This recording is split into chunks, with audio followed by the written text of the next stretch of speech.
na pesi batunyo sombote boza si ko to bandi émission to ko banda mbala moko message to tigina to solo parce qu'on a moni bato baza ba argument to tanga sima na message botinda ga mais so ita ko zwa ko permettre to ko bandenge nini yako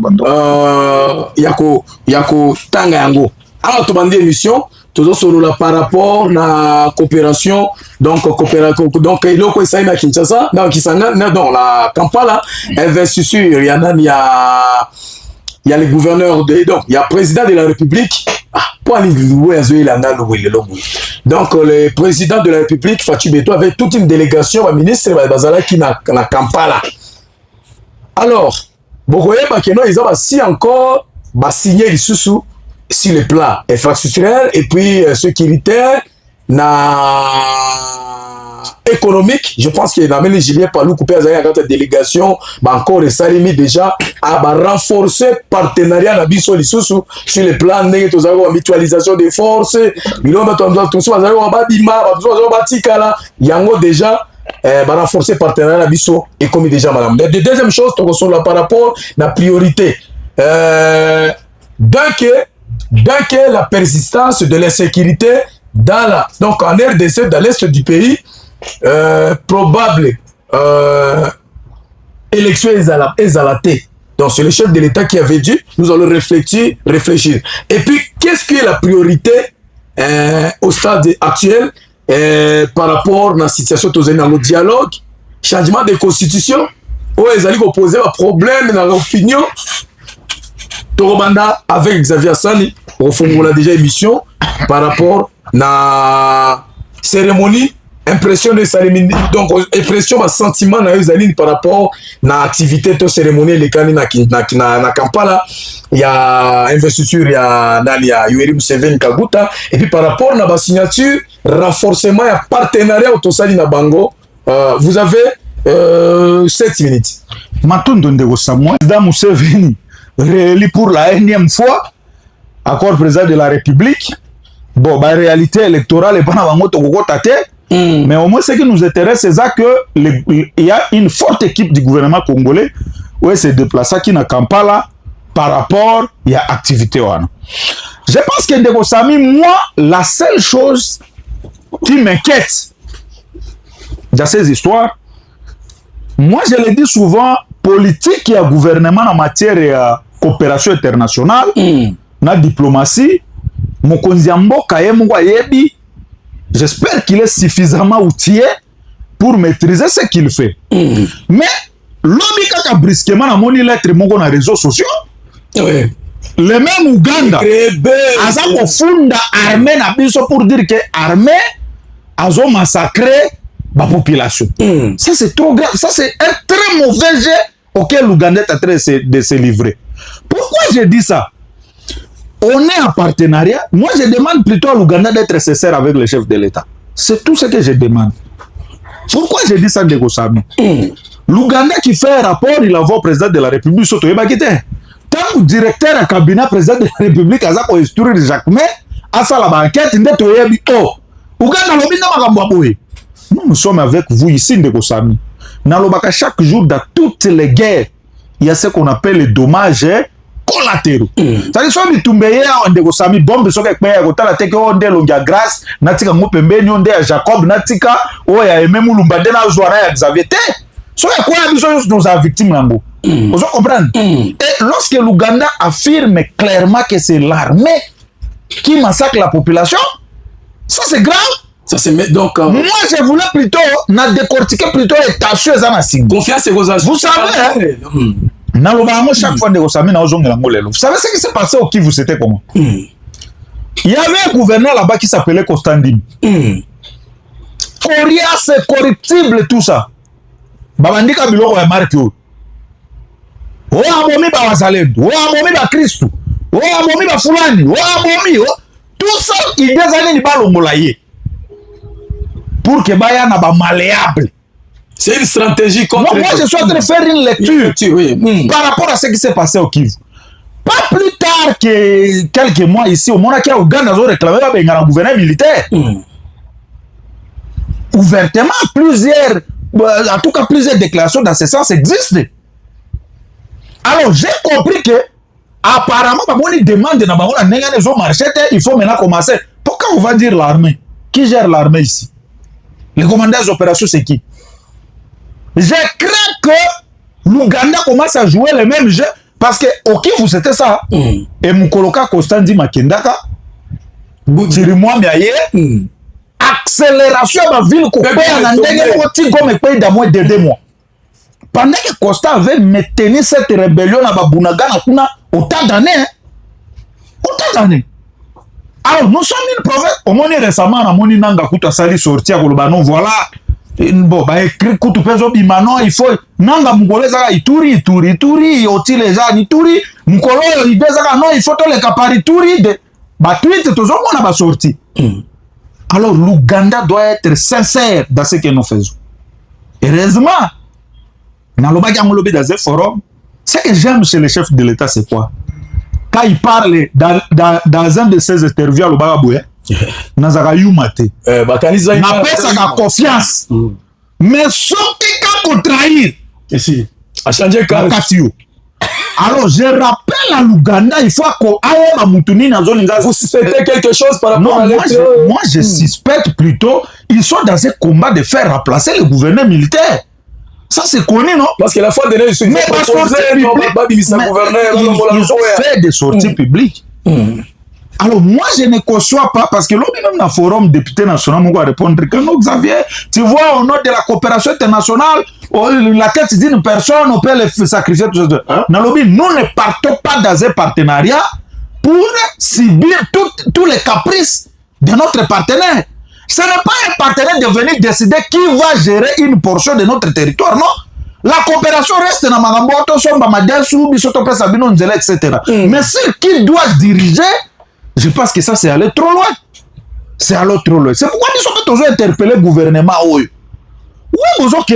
les accords, c'est faux. Le problème est ça. Le président Félix, moi, je comprends pourquoi je soutiens des fois le président Félix, mais des fois, on a contre le gouvernement. Parce que dans la République, moi, je soutiens la vérité. Je trouve au président Félix la volonté de bien faire. Mais est-ce que tous ses collaborateurs ont la volonté de bien faire? C'est ça, c'est un autre problème. Ma collaborateur. Ça, c'est un autre problème. Je m'étais attaqué à Jacques mais ici, lorsqu'il y a mention, tout ça, pourquoi je m'étais attaqué à lui? Parce que dans mon peine à sa victime, il y a insécurité. On dit, vous avez comme aux Zola la bouée, 24 heures, espérance de vie comme 24 heures. Aux Zola la sans espoir, à la Mugaratongo, ça qui va toquer porte. Aux Zola, tout ça. Attends, le maire de la ville. Que les entités territoriales ne sont pas contrôlées. Mais Jacques May a une part de responsabilité. Parce que ce secteur, c'est lui qui devait remettre de l'ordre à mettre en place un mécanisme pour contrôler la gabaïte. Au moins, lorsqu'il y a des failles, sentiment politique, la patrie doit primer. La République doit primer. Parce que nous sommes tous au relais Kassami. En 2063, la patrie va rester. La question, c'est quelle patrie nous allons laisser à nos enfants? C'est ça la grande question. Alors, je suis, bon, dans le cadre, il y a une activité investiture, l'Ouganda, c'est un pays ami.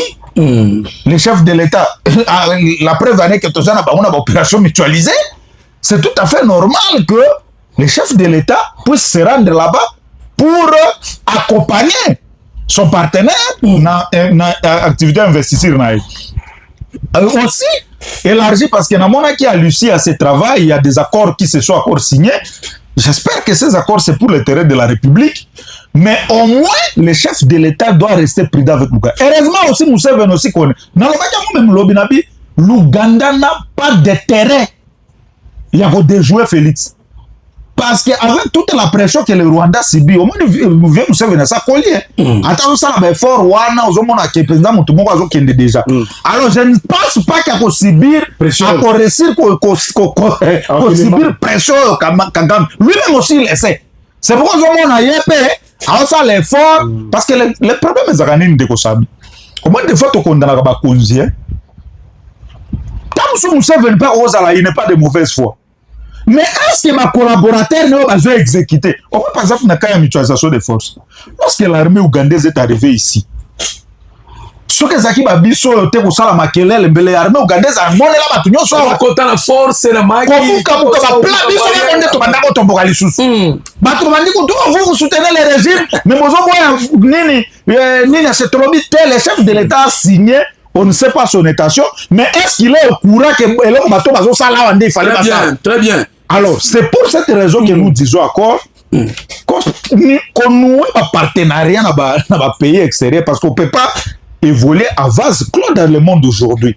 C'est tout à fait normal de nouer des relations. Même les grandes puissances du monde, les États-Unis, alliés.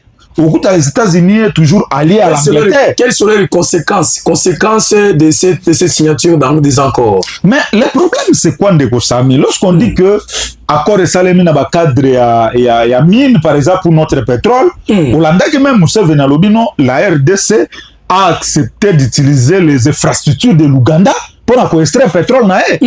Alors, nous, en tant que société civile, c'est quoi? Il faut sortir à la Ozage. Société civile, acteurs politiques, pour signer. Mais applicabilité à terrain, nous sommes en Hollande. Est-ce qu'ils ont pour l'intérêt de la population? Ou parce qu'ils ont pour l'intérêt de la population? On dit au chef de l'État, en tout cas, ils ont bien. Soit quelqu'un qui dérive bandit, nous devons être là pour mettre à la place publique ce qui ne marche pas pour ma conduire. Très bien, merci beaucoup pour cette lecture. Il y a 9 minutes, je peux jouer 9 minutes. Vous avez le micro. Naïna Lobaka, toujours, il faut comprendre quand et où il y a ça l'affaire. Aujourd'hui, chef de l'État Félix, qui a signé un partenariat en Ouganda, et ça l'a kamabete. Nga penza na boya kangote parce que na moment tozali, pe na armée tozanango.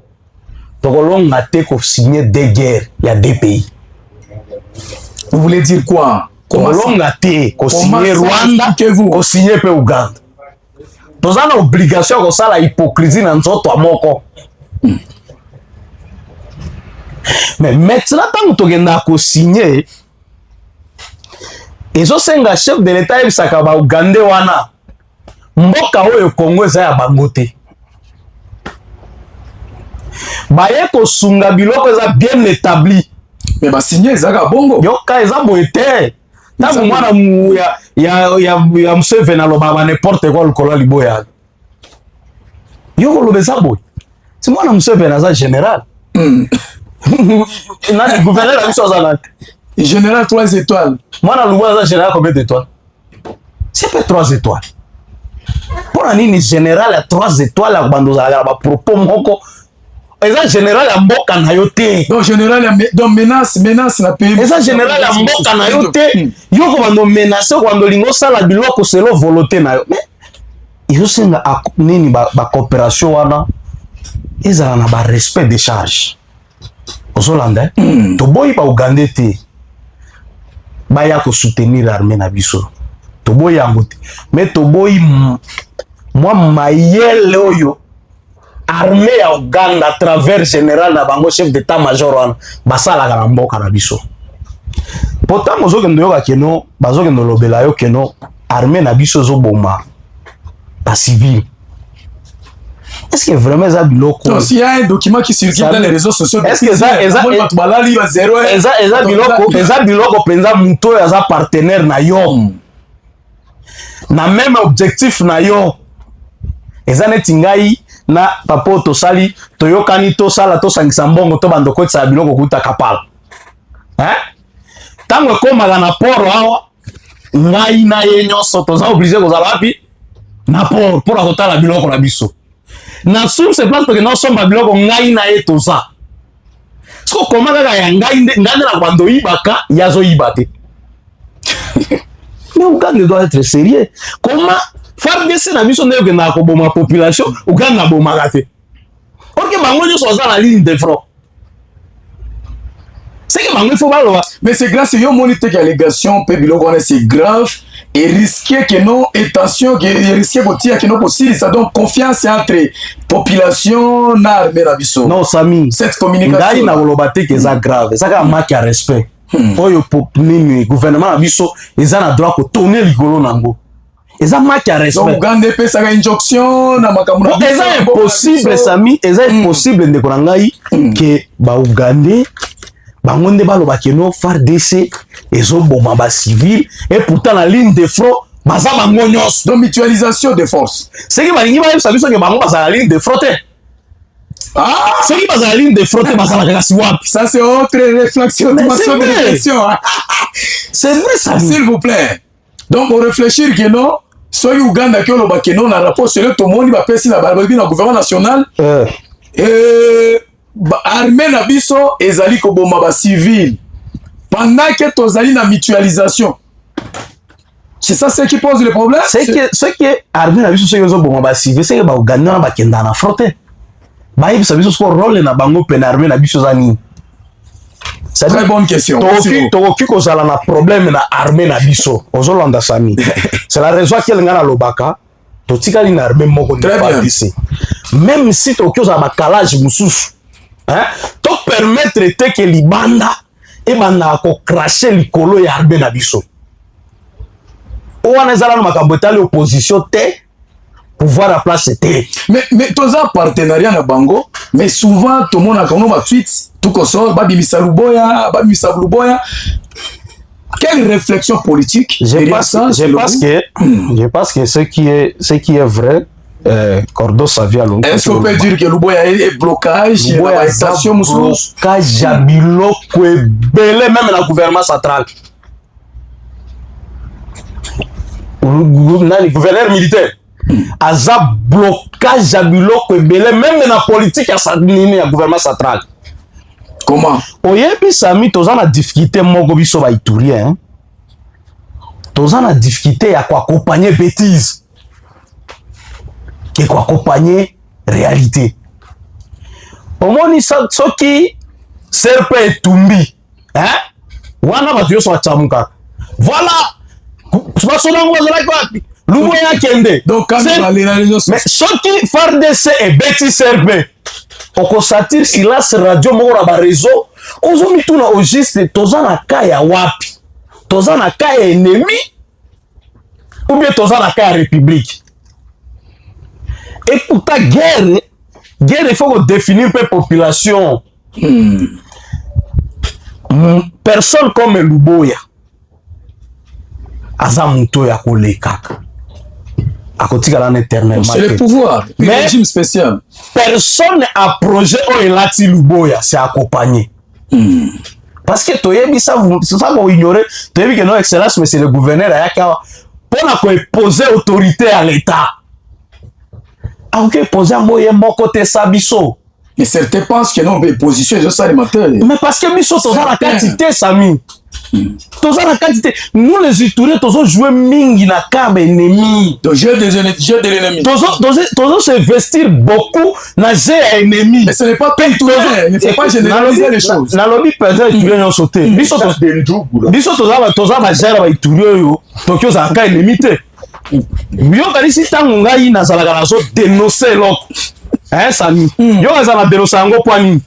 Pour nous pousser gouvernement qu'on soit responsabilité ne. Mais Sami tangu okenokuta keno na lanaki ba audio moko boye circulaki oyo Thomas Lubanga zoloba yake ndaki ko attaquer ka ya ba militaire attaquer ba civilité tala ngona ba réseau sikoyo oh mde si le musa sasem vous allez faire des seigneurs d'attaquer la civile. Mais ça c'est quelle réflexion? Ça c'est quelle réflexion? Faire des autres zombies kana atika biso atika ma ennemi akendo attaquer des biso. C'est pourquoi on attaque la civile ba arouté na. Bien, merci. Il y a des choses Sami et je sais to comme na dimension to réfléchir pe na ko senga na biso Sami. Patrie eza biloko oyo ezalaka changer te. Nous devons être très jaloux et somba makati. À travers notre patrie. Ce que ozota la patrie à personne de Luboya. Ozota la patrie mabe. Parce que Luboya ko le Kanaé. Ce que ozota la patrie à personne de Félix. Ozota la mabe. Patrie. Totalango affection des projets aux projetés gouvernement. Très bien. Merci beaucoup. Pour les minutes, le col à Bango. Et babeti mingi. Non, allez-y. Parce que tout à par rapport à l'argument, François, vous avez compris sa matière. Allez-y. Par rapport à la cérémonie, où les candidats elekani na Kampala tosali déjà nini na biso tosali déjà partenariat et tozana vous êtes sans ignorer que mutualisation des forces ezali kosalema et surtout mingi sur le plan infrastructurel déjà signature esalemi donc tozana coopération permanente avec l'Ouganda. Quelle analyse, quelle lecture politique que vous avez faite? Quelles sont les conséquences? Il y a 6 signatures, signé la fois dernière, chef de l'État Zalaki na Ouganda, avec toute une délégation de ministres derrière lui. Vous avez les minutes, vous avez 9 minutes. Merci, merci, mes journalistes. Vous êtes calme, vous êtes très à l'aise. Oh, il y a beaucoup de monde. Très bien, allez-y. Vraiment à l'aise. Et Naoki Bandeko. Mais nasa moi toilettage moko mbangu na ndeko IDPS à Salaki. Abiki comment le juriste ne peut pas être à mesure de distinguer au état de siège na état normal.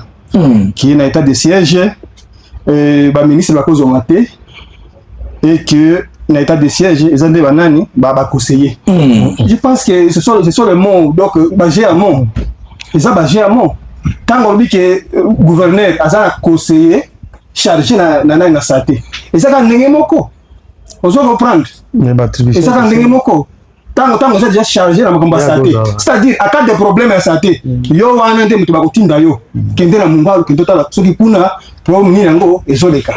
Je pense c'est ça alors a lingate ko luka soki ba ngoni. Ouais ni. Donc ma conseiller gouverneur. Bah on dit quoi ça similaire la fonction wana ya banani ya ba ministre mais to benga bango ministre était entre parenthèses parce que s'il vous plaît to benga bango ministre était parce que c'est total la réalité ministre capitaine ou infrastructure c'est militaire comment est-ce que yo ko benga ministre ouais bi que ni c'est ça Ignace émission na yo pédagogique pour dire que tant que selon la peuple il faut vraiment descendre na niveau wana et pour bango ba la nini ba ba ministre provincial. Vous comprenez? Vous comprenez? Quand on dit ministre, allez-y. Je crois que ça, c'est ça la réponse. Non, en vrai terme, le peuple doit retenir que non, le gouverneur de l'État, le gouvernement de l'État de siège a le conseiller en matière de santé, en matière d'infrastructure. C'est ça que le peuple doit retenir. Voilà. Il a fait comprendre le peuple. Très bien. C'est ça. C'était juste pour faire passer le message. Ok, toqué na rappel national. Tolobi boy na bandeko IDPS. Botikali na 876 jours na pouvoir. Boyo kango bien. 876 jours botikali nango na pouvoir. S'il vous plaît, bandela lisusu, bandela biloko wana. Ngana lobi boy. Vous êtes atteinte de lui. Na lobi boy. Na ina ko sala rappel national. Bilo ko IDPS. Botikali na 876 jours. 876 jours pour bokanga bisaka na bino bosala nini bokende.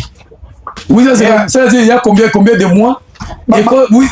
Quelqu'un na bango. C'est que deuxième mandat. Oui, ça c'est ta. Na kati ya seka wana. Batika na 876 jours pour bakende.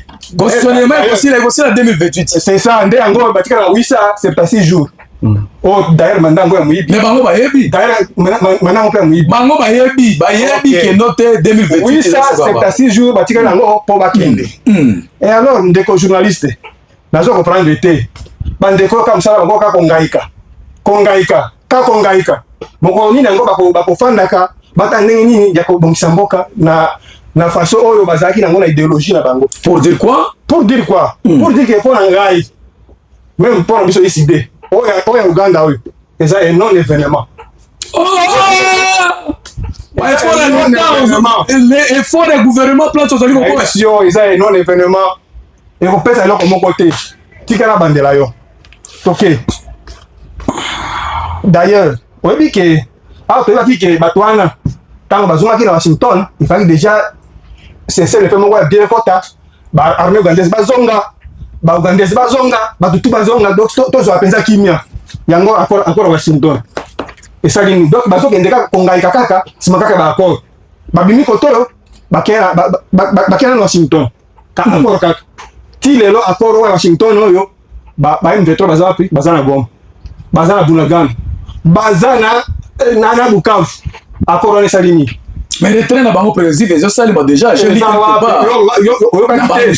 part oui yokaki te nani alobi kozonga na bango nzambe kaka yo olandaki yango te président moko elobi alibongo abi kozonga barme rwandaise nzambe kaka non je vais mettre ça c'est yokangonte alobi abi ali mokolo te nzambe kaka finalement toza na mboka nini wana Washington asuki te bake na doa mpe eloko moko te baakord ya mingi basali rien ok kaka baakord basuki wana te bake susu wapi na Suisse asimasima awa na Suisse mpe basali baakord na baakord eloko moko te donc retombé eza te eza eloko moko te mais bazotala te ta oyo batikali nango oyo ya 876 jours bazotala yango te bango kaka kongaika kaka kobebisa kaka mbongo ya nani ya population pamba ozo comprendre oyo na mbongo na bango te wana mbongo na biso kaka kongaika kobebisa kaka mbongo pamba to soki wana te oyebi oyo baakord wana avant koma me na Washington babandaka nano kala na nani na bato ya Rwanda déjà na en mai 2019 déjà na Kigali basinyaka accord mosusu ya koloba nini teme yango ezalaki développement et intégration régionale wana déjà na mai en mai 2019 accord wana ti lelo retombe nini eloko moko te basuki wana te bake na août 2021 basali accord mosusu kaka na Kigali que basali ba protocole ya koloba nini il faut basali une exploitation commune ya nini ya ressources naturelles et que raffinerie nango nyonso bandokoleka wapi na Kigali yango mpe basali accord wana depuis wana eloko moko te basali accord mosusu ya koloba nini te ndenge ezali boye yo sikoyo yo nani Rwanda sala makasi obongisa biso balabala corridor corridor wana ekanga Kiwanja Rwindi Ishasha Bunagana ozomona mais eloko moko te ti lelo kaka bato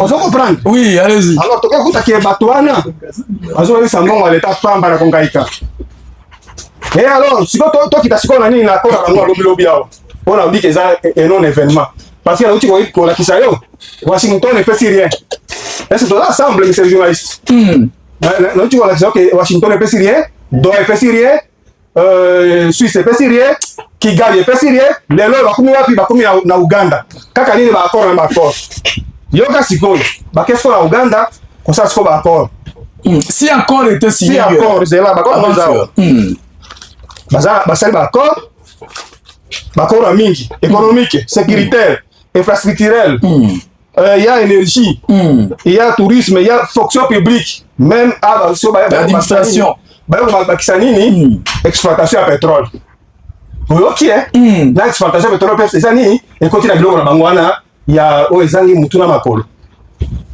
mon frère tozo regrete mingi oyo bandeko oyo basalaka accord si bango babandaka kodekolela yebisanga to liboso basalaki accord na Rwanda ntango Rwanda abi te accord wana tosoki nango te Rwanda akoti na Congo akeni na ke koloba nani ba FDLR wana bazongaki banani bakolta FDLR mais bakendo koloba nini kolta na biso ndenge moko ntango bayokanaki mpe na Uganda abi te toke koluka nani ba ADF ntango ADF bazwami te bazongi nini or na biso nde yango oyokaki ke Uganda ebaki premier producteur ya or na Afrique na base oyokaki rapport premier producteur ya or avec 2 milliards à partir ya mabiloko wana accord oyo ya pambala wana bisinyasinya kaka bandeko UDPS bien toke sikoyo na nini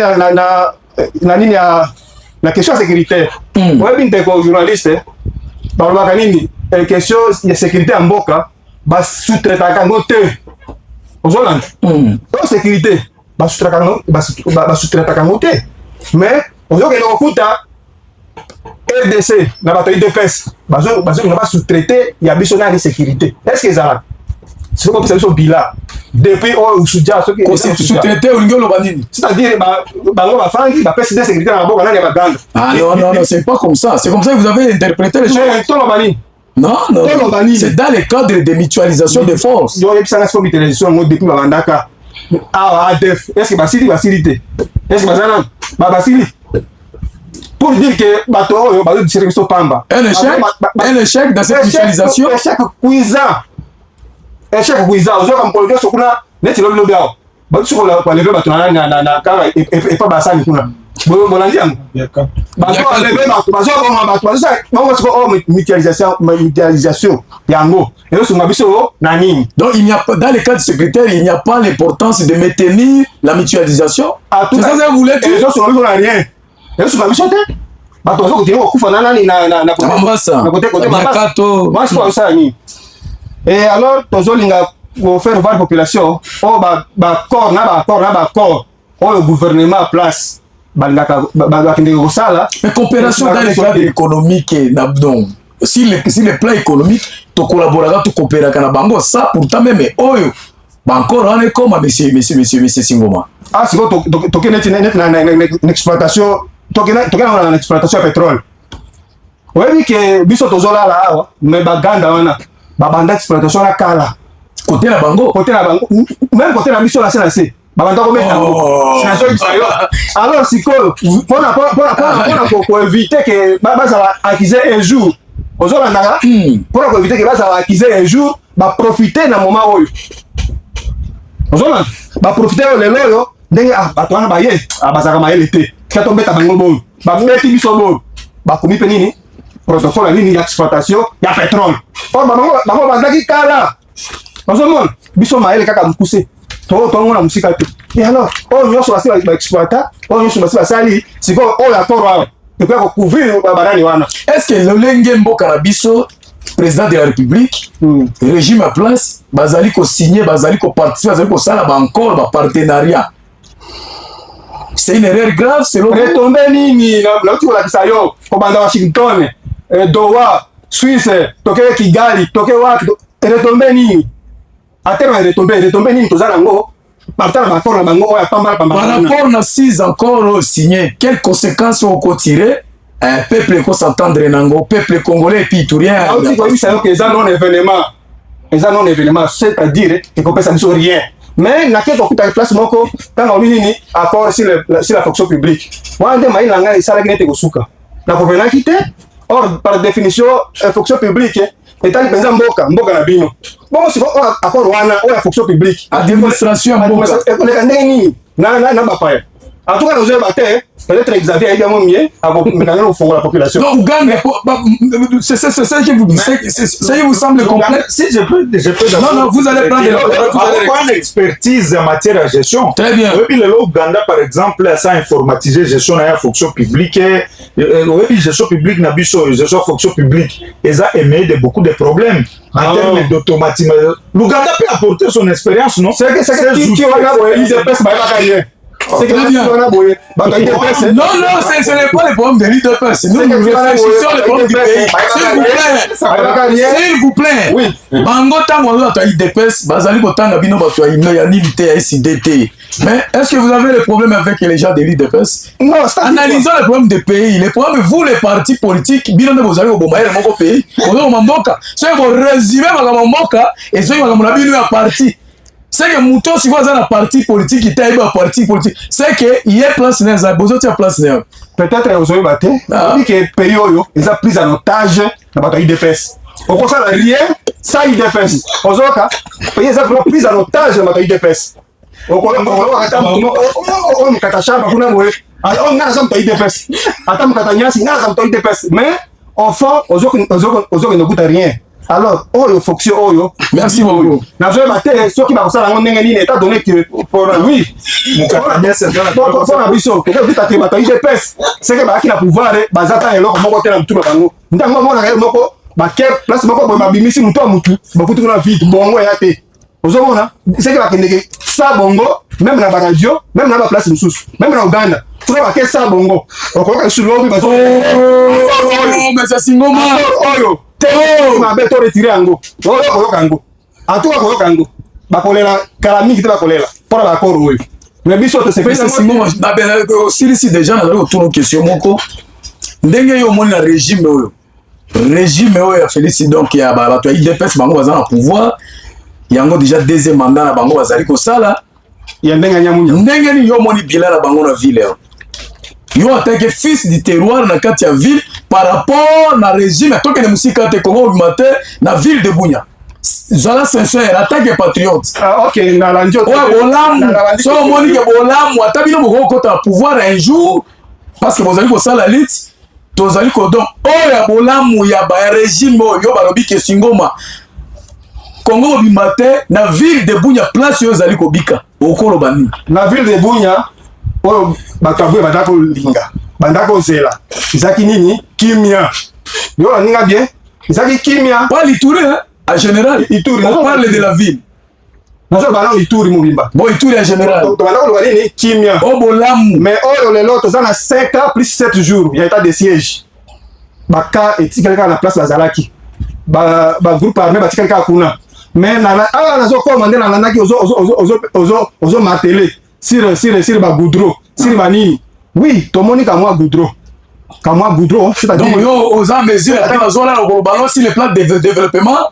Mission arrêté ya. Voilà mission arrêté. Non, il y a régime. Régime. Régime. On ne parle pas de l'état de siège, on parle sur le niveau national. Niveau national, peine. Ils ont bilan régime en place. Ils ont bilan avant. Bilan, ils ont vraiment mitigé. Échec. Très bien. Il faut pas que nous défendons bongo. Ba fonctionnaire. Pas que nous défendons bongo. Ba fonctionnaire. Alors il dépense, bien beaucoup qui la pouvoir.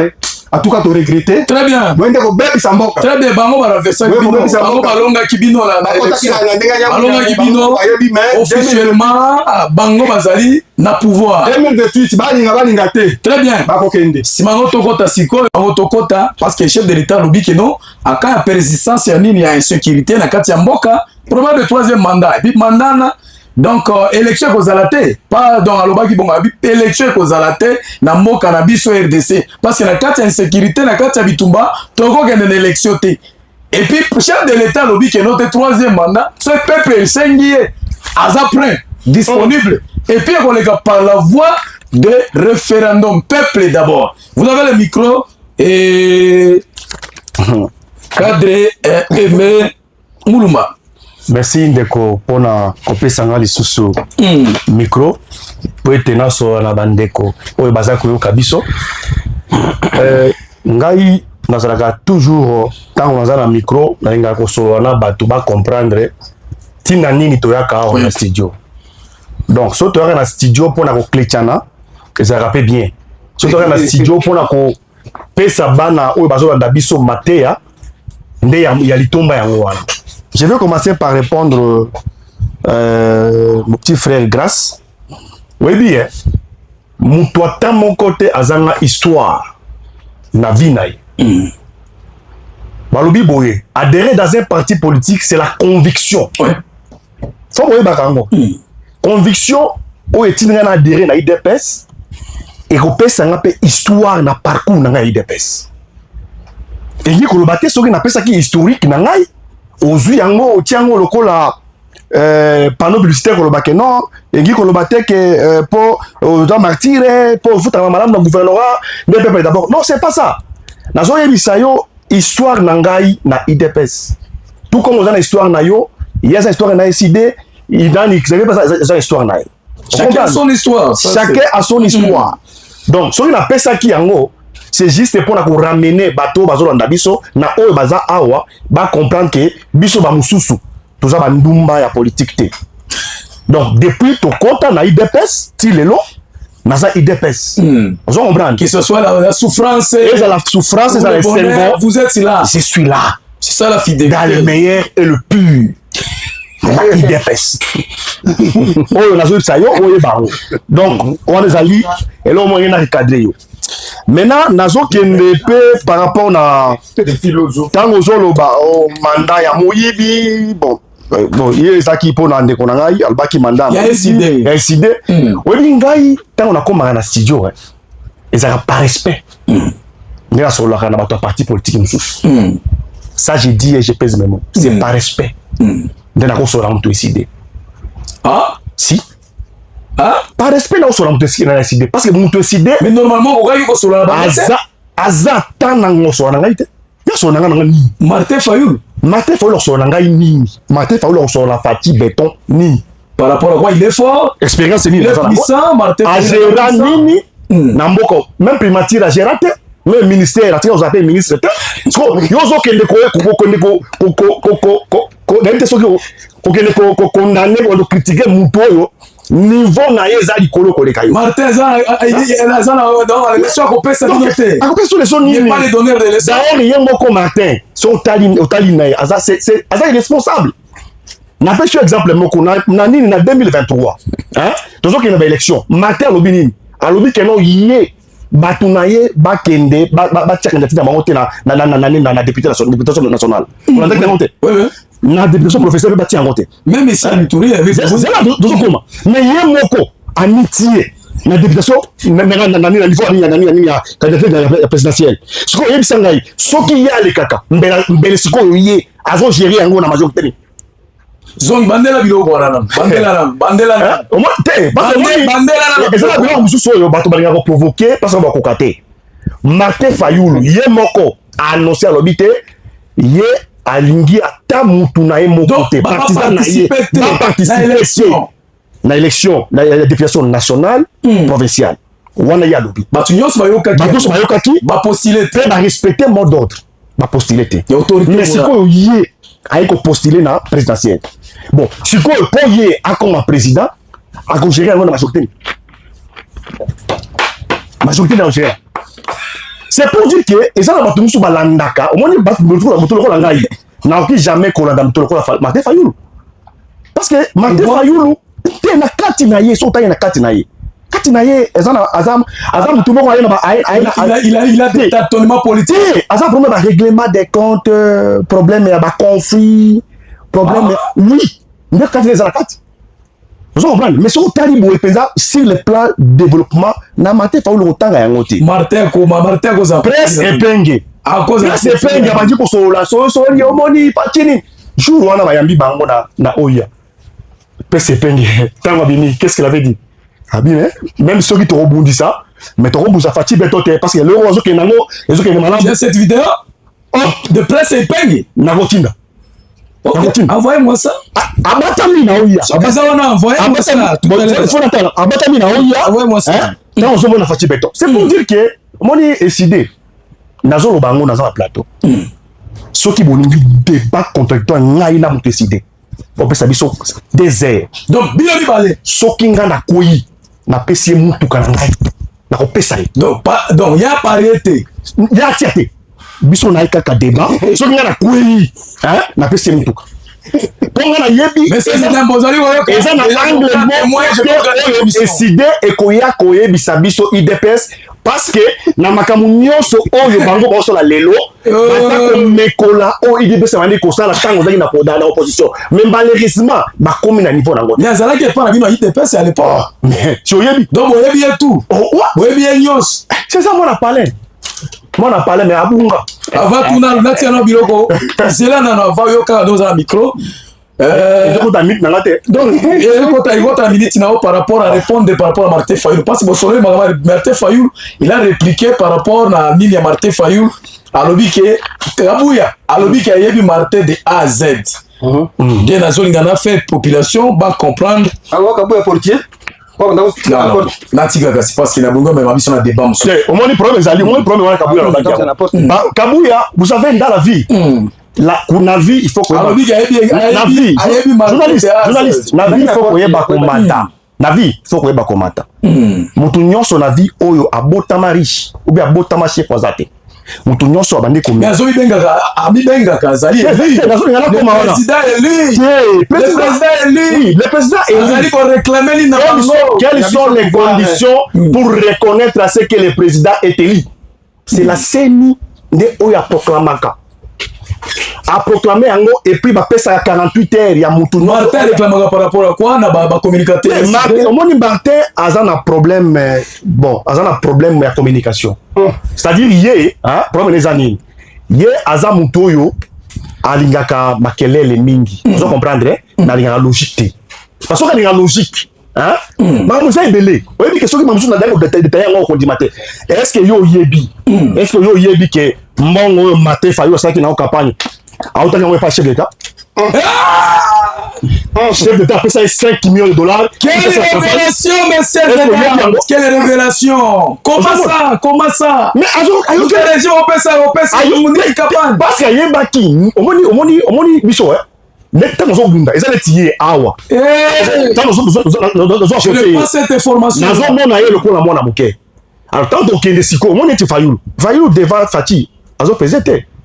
Aza poids mouche. Azo bangisa. Ah bangisa Fati. D'ailleurs, je dis yaka tokende, on est bosso. Tout le monde a son ressort. Très bien. Nasuka esa nini akwei. Alors voilà si j'ai mususu. Prochainement sur Olingi, Bengabiso. Non, je vais vous chercher. Moutoisa disponible. On sort du peuple, mon bimayo qui est très bien. Après ça, les makaka oyo et kotika kengana koya par rapport à la gestion par tout atiango on appelle attendela. Très bien. Parce que moi, ils ont un débat à thé. L'objet de la radio Capi. Oui, j'ai suivi. Ce qu'on l'a dit dans la radio Capi, chaque mardi, jeudi, la parole, c'était Babé Rangaï. Je suis parmi les intervenants à radio Capi, Oyo Basepelaka, par rapport à l'intervention. Mais pour le compte de l'île de presse. Non. Il tourne. Voilà, parce qu'il tourne. Donc, réflexion, il tourne. Non. Merci. Toi, avancez. Allez-y, par rapport à. Ok. Problème, mes amis, par rapport à Bakor et Salemi, en tout cas. Toute une délégation au niveau il fallait qu'il tombe à solo la bandeko, donc comprendre le comment. Grâce à Beta qui bon encore à le 8 Fati Azamale a qui fongola des guerres à la fois. Bien sûr, des fronts, hein? À la fois ils a bien été. Vous comprenez? Balobi boy. Vaut mieux rester avec un sorcier que tu connais au lieu de chercher un âge que tu ne connais pas, OK? C'est-à-dire quoi? Les sorciers que nous connaissons c'est l'Ouganda. C'est un sorcier que nous connaissons. Comment ça? C'est un sorcier que nous connaissons. Yo, quand il y a le gossin de Mawanyoso, on va la kuna chef d'État, il est bien. Chef d'État, il est bien. Mais Tokai Kuna, Tokai pourquoi? Je vois une des avocats qui m'a dit Bakoro. Elle voit que m'a dit Bakoro. Bakoro. Bakoro, on a expliqué. Azala calme. On peut ça matière wana. Oui, elle est retombée. On peut ça matière, retombée matière. Vous avez ça matière. Allez-y. On m'a dit par rapport na cadre oyo nini ya Uganda. Tant que chef de l'État a toute une délégation de ministres qui na Uganda. Pour ngai ba signé 6 accords. Mais si les 6 accords ngana monaki aspect accord mi balende oyo ezalaki important. C'est l'accord lequel économique et sécuritaire. D. Si le 6 razuka 2. Nazu 2 pourquoi? Les avantages économiques. Ok. Allez-y. 1. Balobi boy, développer les commerces transfrontaliers. L'Ouganda est l'un des principaux partenaires commerciaux de l'Est. Tu es bien, mais biso a na buya. Tu es bien. Biloko mingi utaka wapi na Uganda et ça kusunga biso parce que biso a en sécurité. Tout à fait d'accord. Je comprends. Maintenant dans le cadre wana, il fallait tout signer kaka accord na bango pour que ni transfrontalier wana ezanango acquis. De façon que biso to a besoin de guerre. C'est ça parce que bandi kolona toujours la soutenir comme bitumba. Par conséquent, to ki kolana ko se servir na on va zanango wana l'état que toujours préparé pour biso ki mekota to na ko pas na biso. Très bien. Deuxièmement, aujourd'hui, balobi, les échanges concernent les produits agricoles, agricoles, les ciments, les matériaux de construction. C'est pour ça que ciment, tout ça, il y a au Ouganda, bilan au Ouganda, matériaux de construction et au Ouganda. Parce que tout ça, Moussika, na capitale. Moi, bilan, je m'appelle comme Awa, exact. Vous comprenez? Nazo évolue. Parce qu'il y a un problème, les carburants. Les produits manufacturés et les minéraux. Vous comprenez? Donc, les deux pays veulent réduire les barrières douanières et faciliter la circulation des marchandises. Toujours une autre qui dit ça. Si on a un accord à EAC, l'accord à Est, tout le monde dit que non, il fallait supprimer les taxes pour faciliter donc tout prix et quitta. Parce que les faits de douane sont cher. Et tu as pu ça il faut alléger ma taxe pour que les cher et qui t'a pris pour que les peuples d'abord bénéficient de slogan à Bangoana. Va vivre la carte. C'est ça la vision. Et là, vous voyez qui sont les athées. Tu vas mettre ma soirée, on va mettre ma soirée. Vous comprenez? On a vu sur développer et commerce et transfrontalier. Si on regarde ici la construction des infrastructures, tozui, route stratégique comme Kassindi, Beni, Butembo. Chef d'État qui déjà commencé à rectifier en Rwanda. Il fallait dire là, on est à la polélé. Pour faciliter ma bonne Rwanda. Beni, Butembo. Et on commence à faire. On s'en comprend. Deuxième point, les projets de postes frontaliers modernes et marchés frontaliers à Kassindi, Bunagana et Mahagi doivent fluidifier les échanges et augmenter les recettes fiscales. Tant que vous allez à Malamu, mituka ekoleka, tant que vous allez à mingi, donc la fréquentation est à Malamu et faciliter. Pognon, Pukumun, et bon gota, la compte à trésor. On s'en comprend. Mais ceux qui veulent qu'on les a bien été, et quand on a Mayouya, moi, il faut bénéficier, ils ont été. Tout tient au suppose à l'officiel, et bien, quand on a pouvoir officiel, mais tout, à l'EGP, ni prix, de façon de bénéficier. La taxe, tout va nous en manquer, par rapport au leto perdre, nyons. Il y a ça, dans les finances, par rapport à la fiscalité. Parce que les domaines, il y a ça, parce que, bis au moni, tu rencontres ton ami, il y a un mot, il t'a libissoté. Parce que, ok, les coups de bête, mon encore. Bah, il faut recadrer aux Arabiens. Il faut faire le domaine là. Allez-y vite, festival. Donc, qu'est-ce qu'on aujourd'hui? Troisième point, création d'emplois et croissance locale. Comment les bonnes annonces? Sur la bilan, on est combien en application? Mais Moussa, on s'est pas là-bas. Comment ça? On s'est pas là-bas. Est-ce qu'il y a un on va embaucher les gens. On travaille. C'est ton travail. On se comprend. N'est pas avantage en Gowan. Maintenant, quatrième, réduction de la contrebande. On doit awa. On se comprend. L'aide à la coopération entre Monabiso, Maramoussou et Mafia, c'est important, surtout économique, sur le plan économique et culturel. Et comme les noms Ouganda, c'est programmé par pays producteur, il y a or. Avant la horte, et pas de sauter. Qu'est-ce qu'il faut faire? Tout bon qui s'accana, tout va bénéficier. Réglementation des choses. On comprend. Maintenant, si on regarde les avantages sécuritaires, les amis, parce que la Komaki. Ah, sur le plan sécuritaire. Parce que nous avons mutualisation des Komaka. Tolobi lutte contre les groupes armés. La RDC et l'Ouganda coopèrent militairement, contre les groupes armés actifs dans l'Est, notamment les ADF. Deuxièmement, toujours problème et la sécurisation des frontières. Les deux pays veulent limiter, les infiltrations armées. Infiltration armée, armée mususu neti ba système ba Rwandais wana M23 ba robeta système ba kota wana ba robeta biso koto na Naituri bazo linga ba limiter ngo ze sute. Donc soko lingi kota boy mais ko dépend na biso ekosimba mais to bosa na tek M23 ekota ki na nzela Bunagana. Oui, c'est ekota ki tango de coopération zate. Vous voyez pas que ba coopération les sont signé bon rôle. Encore sute. On comprend. Et ça déjà ma toche déjà ma garde de fou de façon que bon wana o et salemaki. Soit que Salemi Baba responsable. Et pour ça les matins, parce que Ouganda passe à la poste à Tégué, non, bloquons les Salema. C'est pourquoi. Je te pose la question pour que Baninga peut pas jouer parole. Si quoi, on peut 59 minutes. Aussi, c'est là le thème exposé. Non, le thème. Et c'est Kalinine. Oh, au sol, le les. Et tu as dit protection des activités économiques. Il fallait que ça la protection. Comment ça? Ok. C'est-à-dire que sans sécurité commerciale, sans sécurité commerce, c'est ça les matins. Il fallait sécurité là pour que nous touchions l'Ouganda et comme on a tranquillité na Kenya. Deuxièmement, les organisations économiques comme la FEC insistent que la paix est indispensable au développement régional. FEC à Zolo Baron. Kimia et quoi? Et comme ça la peau qui n'est pas. Je pense que, bon, ma priorité principale. Pourquoi tant que tu as ciment, bien sûr, matériaux de construction, tu as dit qu'on dépend de l'Ouganda, tu as dépendre. Oui, tu as importé.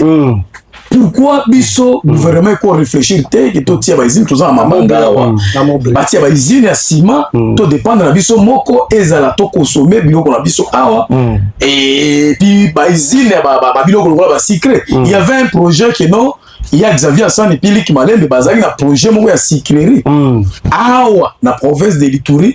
Et pourquoi bino bozali ko aider gouvernement ko remonter te que non programme ya kusama biloko ba tia va créer, bâtir une usine dans la province de l'histoire. Oui, ce que tu dans le discours du chef de l'État investir, alors qui sur les millionnaires congolais, les jeunes, les millionnaires. L'investiture, on entend le qui pour préparer, les jeunes, se préparer conséquemment par rapport à projet. Mais car c'est là même ça. Oui. Oui, ça joue. 2028. Déjà deuxième débat. Donc sur la route qu'on a bon bon rien qui a dit wana. Oza bon bana miketo obetango 2006 ango. Au moins problème ya nini ya solo bawana ya Uganda. Pour les mois tous en angoté. Hein? Tous à préparer tous à bongisa ce pour to banda musala. Qu'est-ce qu'il faut faire? Il faut battre aux gens kuna. Pour population ba kufa na la terre. Tous à ko tongate, tous à biloko ko liate. To bazala ngo ravitaillement kuna l'état qui biso nazo bongama papa tozo bongama parce que ceux qui parlent par exemple to arrêter très bien to arrêter pour importer voilà merci beaucoup Xavier Hassan on copie sa recommandation par rapport à encore et Salemi na de toutes les façons na kosenga pe na yo ou entamer malamoko ou réfléchir par rapport à du chef de l'État, ce qui persistance et insécurité dans le pays et ou soit guerre et continuer gaka élection que vous avez en 2028. Vous avez 4 minutes. Merci de Samuel. Ngai naza de l'école des gens qui pensent que le Congo, tout pays qui se respecte, ne peut pas évoluer en solo. C'est-à-dire, aucun pays au monde aujourd'hui, à l'ère de la mondialisation, ne peut évoluer en solo. Na économie, pas perception de notion reste du monde. C'est-à-dire, à part les méandres internes, il y a le reste du monde qu'il faut aussi ajouter dans les circuits pour qu'une nation soit appelée une nation. Donc aujourd'hui, quand on doit signer un accord, un partenariat, moi je ne pense pas que c'est un problème, mais je martèle sur une chose. Quand on part signer les accords, il faut tous se rassurer que ces accords, nous partons les signer pas à genoux, mais en ayant aussi la possibilité d'imposer ce que nous voulons. Par exemple, dans le cas de l'économie,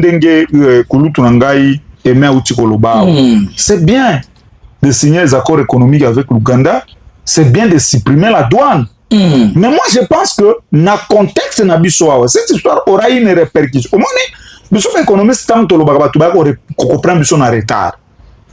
J'ai parlé ici les problèmes à hausse prix à carburant avant que les prix ne montent. Les gens m'avaient condamné. Vous avez alerté déjà ici avant.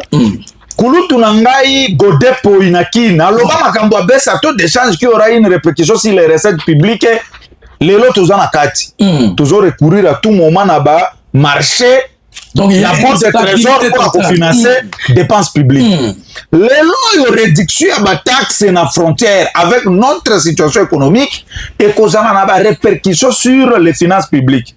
Pourquoi? Parce que mon Ouganda a sacrifié douane mais ils gagnent dans les taxes de production parce que ils n'ont produire pas naïf. C'est-à-dire ils vont frapper dans la production à sacrifier douane. Mais nous ne produisons rien, nous sacrifions la douane. C'est ça le problème. C'est-à-dire pour des questions on les allie ba mesure to benga rango provisoire. Je suis d'accord qu'elles sont provisoire, mais il faut pas laisser que ça soit structuré. En connaissant notre pays, dans notre pays, on commence toujours comme ça et puis on va normaliser. Les lois tu vas normaliser prix à carburant à 5 000 francs pendant que tu vas nous foutre à carburant à 3 000 francs. C'est ça le problème. C'est ça le problème de notre pays. C'est-à-dire on aura toujours des choses provisoires normales nasuka et c'est la population qui a payé souvent les prix. Au moins les lois ndana lo bagandeko Sami, je ne serai jamais fan des systèmes extravertis de notre économie. Pourquoi je dis ça? Tant que tu as un problème que les autres ont un problème à carburant, non? Tous les autres pays qui produisent à mesure, ils ne vont pas subir les chocs. Il y a ni subir le choc pas de la même manière que nous. Choc il y a 40 soins. Je prends le cas de chez nous, notre grand aimé à lobby avec ces accords, les choses vont venir de l'Ouganda. Oui, pour une transition, c'est une bonne chose, mais le gouvernement doit travailler pour renverser la tendance. Parce que imagine-toi, tant que tu as eu la Covid, il suffisait qu'à Ouganda, quand tu as frotté, tu as fait un zalao. Pour une crise, tu as protéger le marché, à satisfaire nos marchés. Vous comprenez? Très bien. Et si on reste dans cette logique, que non, ces accords-là, comme on a fait, il y aura libre administration, libre transaction des personnes de biens. Il faut une répercussion sur nous autres à long terme. Parce que quand on gère, on a une stratégie à court terme, à moyen, à long terme. On appelle ça na prof Nanga Cavaro, ça appelle ça son management stratégique. C'est-à-dire, il faut avoir toujours un plan à long terme sur lequel nous devons travailler. Alors, les accords sont bons, même si le plan de sécurité, dans les Ougandais venir chez nous, ce n'est pas mauvais. Mais nous devons être dans une position où si ça barde, tous sont capables de mettre en Ougandais, parce que les accords entre États, les accords des intérêts. Une fois l'Ouganda n'aura aucun intérêt sur nous, il peut changer la face. Alors, nous sommes toujours dans l'accord. L'accord, en effet, permettra à Bisson de se préparer. Moi, je suis content que Grand Aimé Lobino, c'est pour se préparer, mais ça n'a la parole. Nous devons le voir dans les actes qu'effectivement, l'État est en train de se préparer pour pallier au cas où les choses ne vont pas bien marcher. Merci beaucoup. Et je pense que c'est dans cette mission, nous disons que, moi personnellement, s'il faut parler du mandat pour chuter par là, parce que Makambo a l'élection, le chef a dit qu'il n'y aura pas d'élection. Moi, j'ai aujourd'hui, dans le lobby, s'il y a une antidote qui existe contre le Rwanda, ça s'appelle Félix Tshisekedi. Ça, nous devons le dire. Oui. Bandela, non, c'est sa façon de réfléchir. C'est un débat contradictoire. Parmi tous les présidents qu'on a eu dans ce pays, s'il y a ce président qui nous a démontré qu'il est une antidote contre le Rwanda, c'est Félix Tshisekedi. Donc, vous avez premier Non, j'ai peur. Moi, je ne demande pas le troisième mandat, mais je suis de ceux qui pensent que on devait laisser Kassir Sabiso Makamboyo pour préparer que c'est lui qui va venir gérer après lui à revenir. Parce que le problème, la carte, c'est à quel niveau? Le problème, c'est à quel niveau de Kossami? Attends, je m'explique, on est devant les micros. Imagine-toi qu'on organise les élections aujourd'hui. Nous connaissons déjà toutes les cartes au Rwanda pour reposer le président chez nous. Ça sera un couloir qu'on ouvre au Rwanda pour que poser nous sous marionnette, qui s'habille sur la case de départ. Or, nous ne pouvons pas laisser. Parce qu'un homme d'État ne réfléchit pas les élections. Lui-même, le président de la République, un homme d'État réfléchit le lendemain de son pays. Et pour le moment, au moins tout le monde, je pense qu'il n'y a que des incrédules qui ne peuvent pas le reconnaître, que le chef de l'État a quand même cette volonté de vouloir en finir avec l'histoire. Pour moi, alors pour que Félix Akende, soit il faut Kagame pas Akende. Oui. Parce que ce qu'ils disent aujourd'hui que Félix Akende va soutenir Kagame. Mais non, c'est pas un troisième mandat. Un troisième mandat, il peut prendre un glissement. Mais il y a ceux qui les côté élection comme ça. Mais ceux qui les entendent sécurité juste pas question élection. Moi, Nakamwa carrière, mon commande de opposition radicale sur ma sagita caponani. Parce que moi, j'ai dit, qui vous dit qu'à 2028, on sera dans la guerre? C'est ça la question que j'ai. Qui vous dit qu'à 2028, on sera dans la guerre? Qui vous dit ça? C'est probable que la guerre est aussi l'appelle 2027. Pourquoi est-ce que le président dit qu'en tout cas, pour Nangaï, s'il y a encore cette guerre-là, il n'y a pas moyen qu'elle se passe. Alors, maintenant, on va s'agiter. Moi, j'entends voir 2028 ici à la guerre. Avant de s'agiter. Ils ont des débats contradictoires. Au chef de l'État lobby, ceux qui la persistance et sécurité, guerre, ils ont continué. Élection, vous allez tout bon, ça l'élection. Et tout ce soit le big. Et puis ceux qui peuvent prendre à ça le troisième mandat, il est d'accord, mais qu'on les un référendum. Vous avez minutes aussi, 4 minutes. Merci Samuel. Awa ndela kozala langage moko te na cordonanga. Parce que on ne peut pas comparer République démocratique du Congo vous avez langage moko ndenge na République ya Rwanda. Oyebi si M23 est comme wana. Mouto a faillir, c'est d'abord Félix. Il faut que tu aies un esprit. Oui. Parce que Félix n'a prêté qui serment, il y a ça la ligne. Il y a que sécuriser le peuple congolais. Pour respecter la constitution beaucoup les causes. Mais ce qui est là, il y a un Bakeno. Élection et cause à la tête, Batouana Bamona Ndengina Kobima. Par là, il fallait comprendre que non. Les béquilles à Félix et Gotika la c'est M23. Bandela, n'a aucun bien. ekoki kosalema neti azoloba ke élection ekoki kozala te soki persistance sur élection soki bato wana baza wana seke beki ya kotikala Félix na place wana aprépara déjà beki ene M23 ndenge nini asala élection na 2023 beki ende koloba ke c'est-à-dire kotelemisa na ye rebellion eza ya ye ate seke apreparaki yango parce qu'un homme d'État ne peut pas dire ça. Un homme d'État akoki ko balayer nde biloko wana. Osolanda. Quand un homme d'État eza neti ngai na yusi bana na ngai dès que mbulo ezonoka mwena tela bino tole kozalaka te. Mais nani akokendo tia tole na ndako wana. Soki ngai papa ya bana wana te. Nani aza na pouvoir ya kobimisa bato wana. Soki Félix te. Tangu Félix akenda ko négocier deuxième mandat na ye. Ndenge nini akenda ko négocier na biloko wana ezali. Mais il faut que Félix n'est pas le premier. Il faut prouver que Félix n'est pas le premier pour faire le glissement aussi. Non, moi je ne suis pas là-bas. Lycée ou pas, moi je ne suis pas là-bas. Naza un message wana. Na message un message d'état. Si la insécurité persiste, il n'y aura pas l'élection. Et un message d'état, Samuel. Comment on hein? Moi j'ai compris quelque chose. Au moins attendez tikulu tazako solo là. Le mal pour l'IDPS, les akoya na pouvoir, ça qu'on comprendre ce qui va se passer.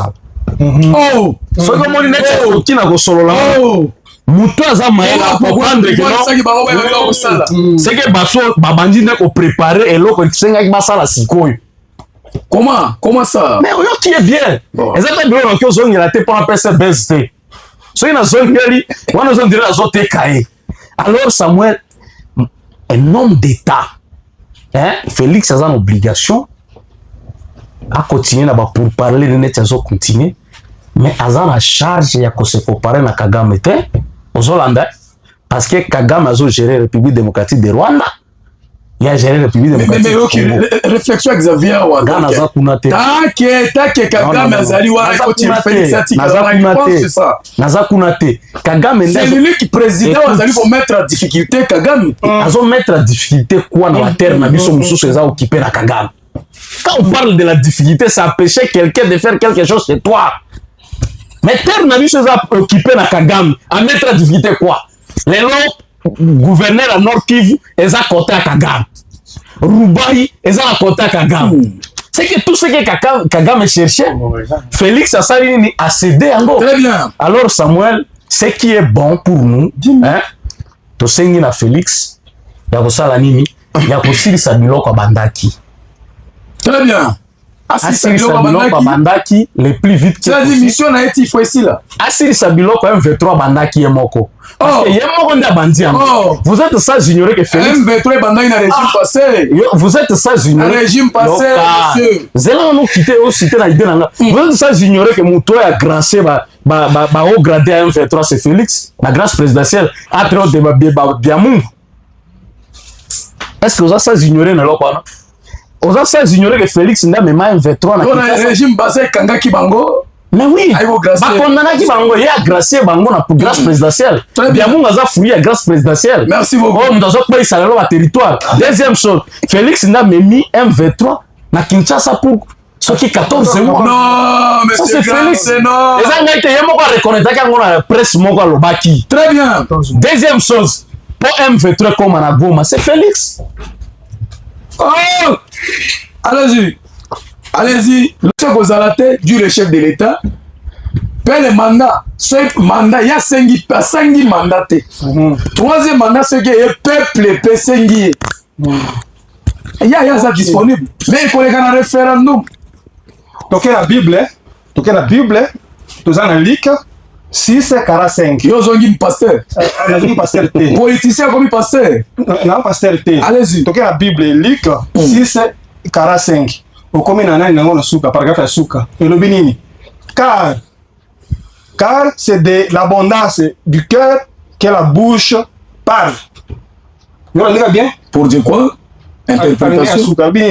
Car c'est de l'abondance du cœur que la bouche parle. interprétation. Interprétation za nini? Oyoki ndeko Félix abi ke soki peuple abina continuer na koboya te. Tu as signé troisième mandat. De yango toke na Bible. Oh. Est-ce qu'il considère la bilan que c'est Isaac? C'est que yango ezaki na motema. Donc abandako lingango akoma na troisième. Tina 3 abandako kango. Tina 3 abandako lingango. Mais siko le fait que tondi mingi na motema suka muloko sali nini? Et bimisi yango na kwasa. Et alors tolobi nini? Ndeko Félix Yoka 2028 o mata o kita okokende alinga te akokende 2028. Et alors je suis vraiment déçu. Mais tu ressens l'élection de Katia Bitumba Ndegeni. Vous ne voyez-vous pas que le chef de l'État a une raison ici. Là déçu le nom de Kwasani tango lobiki antidote ya ndeko Kagame ya Kagame toloba comment antidote ya ndeko Kagame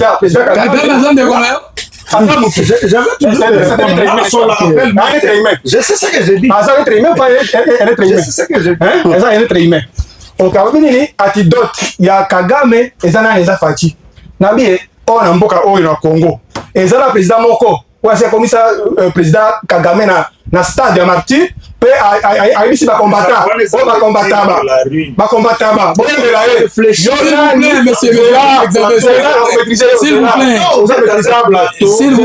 S'il vous plaît, monsieur, monsieur Xavier, réfléchissez comme les gens, s'il vous plaît, est-ce que c'est un péché? Est-ce que c'est un péché Kagame Bokoma? Les lois est-ce que c'est normal? On a besoin raisonner. Il y a comme ici Kagame na stade, alors allez, bino ba combattant, ba force du progrès boyembela ye. Yonani, on voit Kagame. Et les lois, le problème c'est que c'était comme nani de réfléchir par comme nani antidote. Le de là. Tolérance, c'est basali 14 mois sur invitation à nani à président de la République.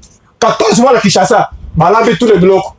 14 mois. Et après ça, bah libérer. Mais monsieur Singo, moi je te pose une question. Où en sommes-nous avec votre cas de la patrie? Bon, et puis qu'est-ce que, s'il vous plaît, qu'est-ce que monsieur Martin Fayoulou était allé chercher chez les Tshisekedi? Parce que Bayamaki tout le son. Où en sommes-nous avec le cas de la patrie? Non, s'il vous plaît. Non, c'est une question. Non, répondez-moi ça.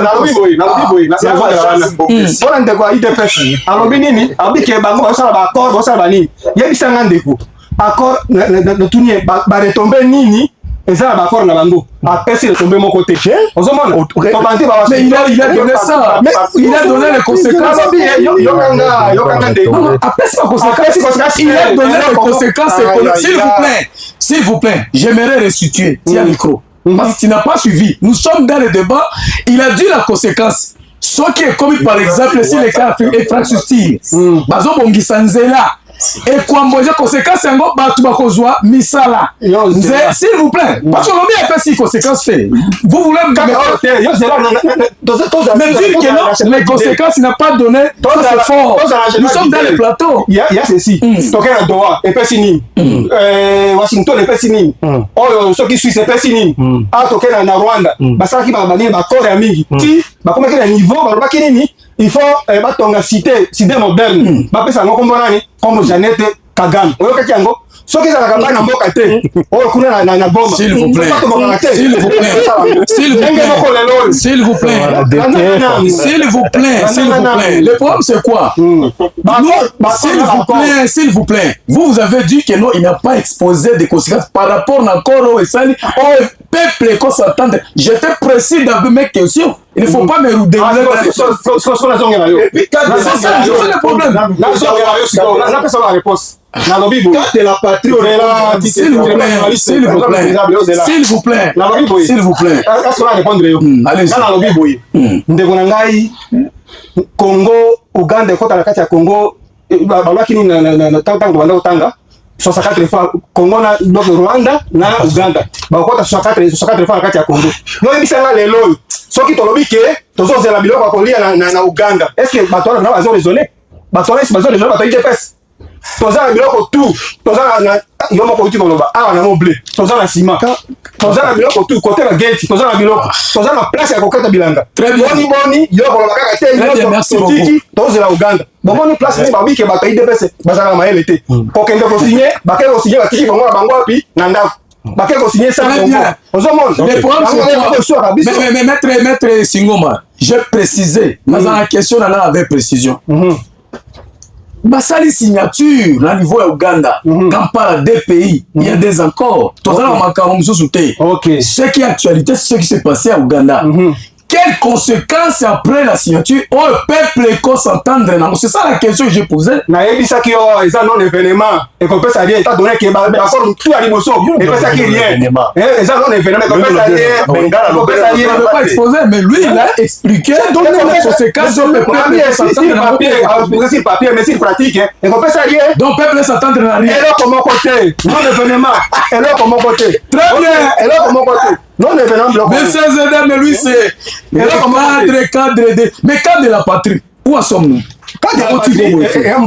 où sommes-nous parce que bokendeki okutana na chef de l'état oyambanaki namone Martin Fayulu Madidi soki cadre de la patrie c'est où sommes-nous omoni siko place na nazo mema biso Tshisekedi ndeko Tshisekedi ba Martin akendeki koyebisa ndeko Tshisekedi yamba basangu mpona nini na aliri oyo mboka ekokende alors tanga ke ayebisi ndeko Fachi alobi nini na koyamba bango ya solo ayambaki banani ayambaki basangu mais après ça bandeko na ye bamasa na ye oyo bakorba le renard te koyamba bango te boy très bien loyo atikala kosala merci beaucoup azo réclamer nini 3e amata akita commandant du peuple alobi alinga akokende te akokende allez-y moto oyo aeside atie biso makelele mingi eloko mpe azoloba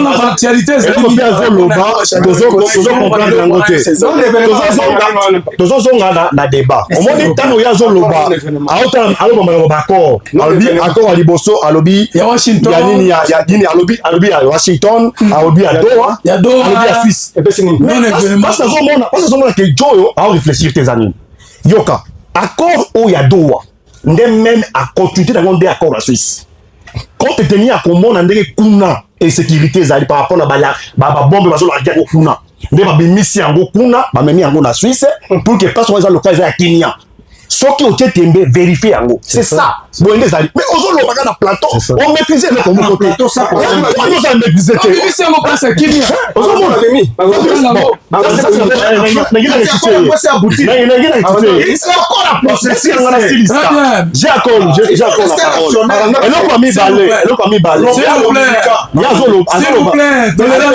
tolérance élégance messieurs azoloba par rapport na Kagame koya na nini Kinshasa accord oyo basignaki na base 2019 ezaki accord nini naotangela awa 1 basignaki sur coopération sécuritaire dans l'Est oyo ya 2019 après Fachi kozwa nani pouvoir sécurité babi coopération sécuritaire dans l'Est rapatriement